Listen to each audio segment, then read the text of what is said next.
लाडक्या बहिणींना फेब्रुवारी महिन्याचा हप्ता कधी मिळणार? विधानसभा निवडणुकीपूर्वी लाडकी बहीण ही योजना सुरू करण्यात आली। विधानसभा निवडणुकीत ही योजना गेम चेंजर ठरल्याचं बोललं जात आहे।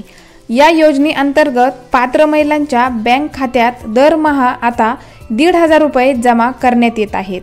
विधानसभा निवडणुकीनंतर डिसेंबर महिन्याचा हप्ता महिलांच्या बँक खात्यामध्ये जमा झाला आणि त्यानंतर नवीन वर्षातील जानेवारीचा हप्ता देखील महिलांच्या बँक खात्यामध्ये जमा झाला। परंतु आता महिलांचं लक्ष लागले ते लाडकी बहीण योजनेच्या 8व्या हप्त्याकडे म्हणजेच फेब्रुवारीकडे। फेब्रुवारी महिन्याचा हप्ता नेमका कधी मिळणार याकडे महिलांचं लक्ष लागलं आहे।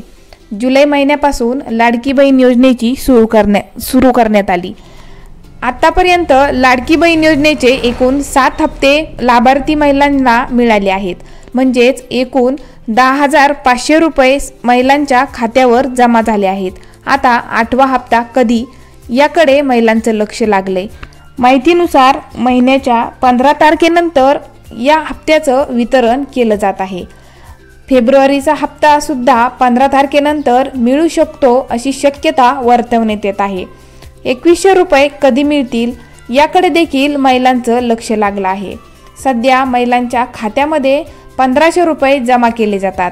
महायुतीच्या आश्वासनानुसार महायुतीने निवडणुकीपूर्वी महिलांना आश्वासन दिलं होतं की जर पुन्हा एकदा महायुतीचं सरकार आलं तर महिलांना मिळणारं लाडकी बहीण योजनेचं मानधन हे 1500 वरून 2100 रुपये करण्यात येईल आणि नव्या आर्थिक वर्षापासून खात्यात 2100 रुपये देखील जमा होतील असं सांगण्यात आलं आहे। महाराष्ट्राचे नवनिर्वाचित मुख्यमंत्री देवेंद्र फडणवीस यांनी मुख्यमंत्री पदाची शपथ घेतल्यावर प्रतिक्रिया देताना म्हटलं होतं, लाडकी बहीण योजनेतील मानधन 1,500 रुपयावरून 2100 रुपये करण्याचा विचार अर्थसंकल्पीय अधिवेशनावेळी केला जाईल। तर तुम्हाला आतापर्यंत लाडकी बहीण योजनेचे किती हप्ते मिळाले कमेंटमध्ये नक्की सांगा।